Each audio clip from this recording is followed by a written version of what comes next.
I'm making this literally right after the last video where I was talking about X-Men, future X-Men, like ideas and just stuff like that with spoilers for Brand New Day. One thing I started mentioning was how they're going to introduce Storm into the MCU. I think that they could easily do it in Black Panther 3. I actually think they should do it in Black Panther 3, and not as T'Challa's love interest. I do not want her to be attached at the hip to T'Challa the same way that they've done with Jean and Cyclops. Storm needs to stand on her own, and I think Black Panther 3 could be an interesting way to start their friendship. I think Black Panther 3 could be an amazing coming-of-age story with both King T'Challa Jr. coming in as the king of Wakanda as Black Panther, along with Aurora as Storm being a secondary character going through her same motions. I don't know if they would do her X gene activation in the movie. I think that could be a really cool post-credit scene too. Like, they set it up in the movie, but then we see it actually happen in the post-credits. Might have just cooked right there, I'm not gonna lie. But having the foundation of what her character is, being a girl that is claustrophobic and scared and dealing with these emotions, alongside someone who's rising in power in terms of being a king and becoming the Black Panther and taking over the throne of Wakanda, could be really interesting having them two be protagonists alongside whatever villain they face. If it's like Namor, I'm not too versed in the Black Panther comics in terms of like the Rogues Gallery. Something happens in the film that causes some sort of turmoil in Wakanda that puts so much pressure on Aurora, or nearly kills her or something, or she gets captured, and it activates her X gene. I think Storm's forceful activation of the X gene could be a really cool conclusion. I don't think it should be, though, for a Black Panther movie. I really do think they should do it in a post-credit scene if they decide to go that route. But I think having Black Panther like save her could be like the beginning of that friendship or that relationship being built, and we could get that development later on down the road, post X-Men movies, another Black Panther, whatever it may be. Because I do think that relationship could be interesting, but setting it up in the sense of having that being our introduction to Storm, I don't like that at all. Especially when it's someone as powerful as Storm, like an Omega level mutant, someone who is this extremely strong, like not only woman, like she is one of the strongest characters that we would have in the MCU. And on top of that, being a Black woman too, having her just be attached to the hip at a T'Challa Jr. is gonna lessen the impact of her rise and her growth across her like movies that she joins in on, like a later Avengers versus X-Men movie or whatever it may be, or later Black Panthers, but also her own growth within the team as a member of the X-Men. And that's my main thing with these X-Men characters.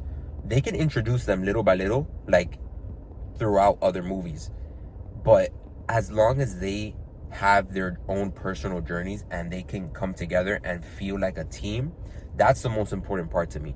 Having Cyclops be Cyclops, having him be a master tactician, extremely smart, doing all the trigonometry in his head with his optic blasts, being a good leader, being that moral compass for the team, the heart of the team. Having Jean be this extremely strong telepath that is conflicted and has that inner turmoil because of eventually the development of the Phoenix or the Dark Phoenix saga, whatever they may do. Having Nightcrawler, internal struggle as well with his own religion versus the struggles of being called a mutie, a mutant, a carny, whatever slur they're going to introduce him through, because that's his story. Storm, once again, I'm not going to go over that again because I just literally did it over the last like 4 minutes.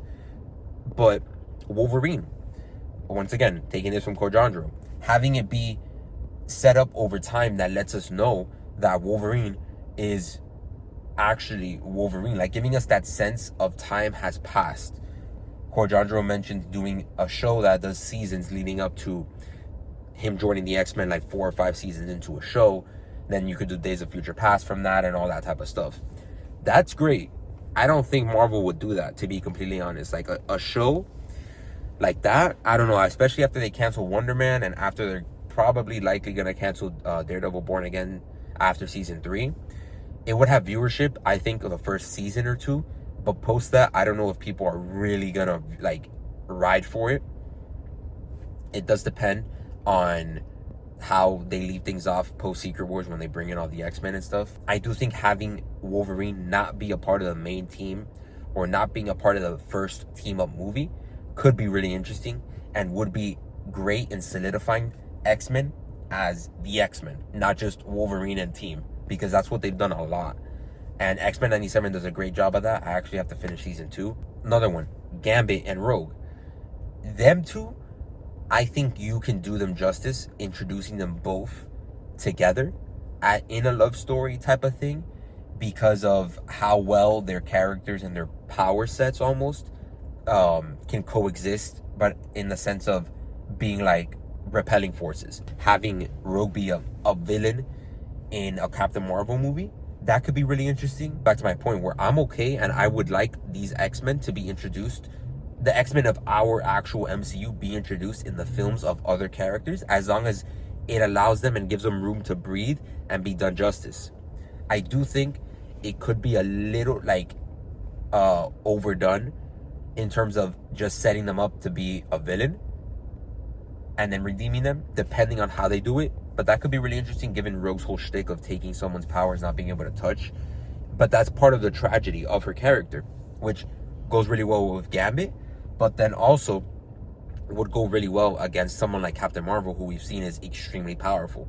Having Rogue be able to take her power from her would blow the minds of everybody in our world. And then having her redemption be tied to her love and her connection to Gambit, which Gambit, again, is another tragic story of a tragic character who is basically using his powers to make a facade of himself because he doesn't like who he is.